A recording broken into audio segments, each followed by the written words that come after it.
بسم اللہ الرحمن الرحیم۔ السلام علیکم۔ روایت میں ہے جس کا مفہوم یہ ہے کہ ایک دفعہ نبی کریم صلی اللہ علیہ وآلہ وسلم نے شیطان سے پوچھا کہ اے ملعون تیرے کتنے دشمن ہیں؟ تو شیطان نے جواب دیا کہ 15 قسم کے لوگ میرے دشمن ہیں۔ پہلا دشمن، سب سے پہلے دشمن آپ صلی اللہ علیہ وآلہ وسلم خود ہیں۔ دوسرا دشمن، عادل بادشاہ اور عادل حکام ہیں۔ تیسرا دشمن، متوسط مالدار ہے۔ چھٹا دشمن، سچا تاجر ہے۔ پانچواں دشمن، خشوع کرنے والا عالم ہے۔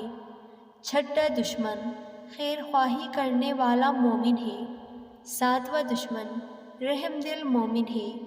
آٹھواں دشمن، توبہ کر کے ثابت قدم رہنے والا شخص ہے۔ نوواں دشمن، حرام سے پرہیز کرنے والا شخص ہے۔ 10واں دشمن، ہمیشہ طہارت پر رہنے والا مومن ہے۔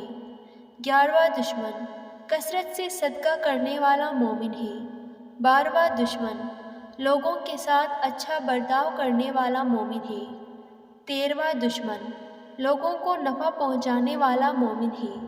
14واں دشمن، قرآن کریم کی ہمیشہ تلاوت کرنے والا عالم و حافظ ہے۔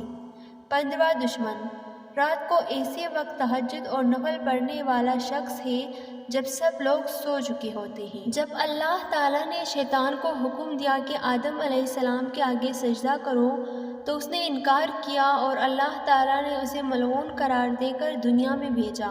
اس وقت اس نے اللہ تعالیٰ سے وعدہ کیا کہ میں تیرے بندوں کو گمراہ کروں گا اور ان کو تیری پیروی کرنے سے روکوں گا اور تیرے نافرمان بنا دوں گا۔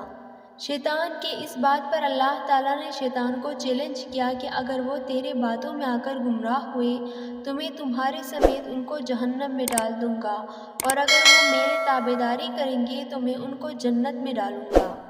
دوستو، اس لحاظ سے دنیا کا ہر نیک عمل کرنے والا انسان شیطان کا دشمن ہے جسے وہ ہمیشہ گمراہ کرنا چاہتا ہے۔ شیطان انسان کو ہر وقت گمراہ کرنے کے لیے تیار ہے۔ انسان کو چاہیے کہ وہ اپنے نفس کو شیطان کا تابع نہ ہونے دے بلکہ اللہ اور اس کے نبی صلی اللہ علیہ وآلہ وسلم کے احکامات کو مضبوطی سے پکڑے تاکہ دنیا و آخرت میں کامیابی حاصل کرے۔ اللہ ہم سب کو نیک اعمال مستقل مزاجی سے کرنے کی توفیق عطا فرمائے اور دنیا و آخرت میں عافیت اور کامیابی نصیب کرے، آمین۔ امید ہے کہ آپ کو ہماری یہ ویڈیو اچھی لگی ہے۔ اگر ویڈیو اچھی لگی ہے تو ویڈیو کو لائک کریں اور مزید ایسے ویڈیوز کے لیے ہمارے چینل کو سبسکرائب کریں۔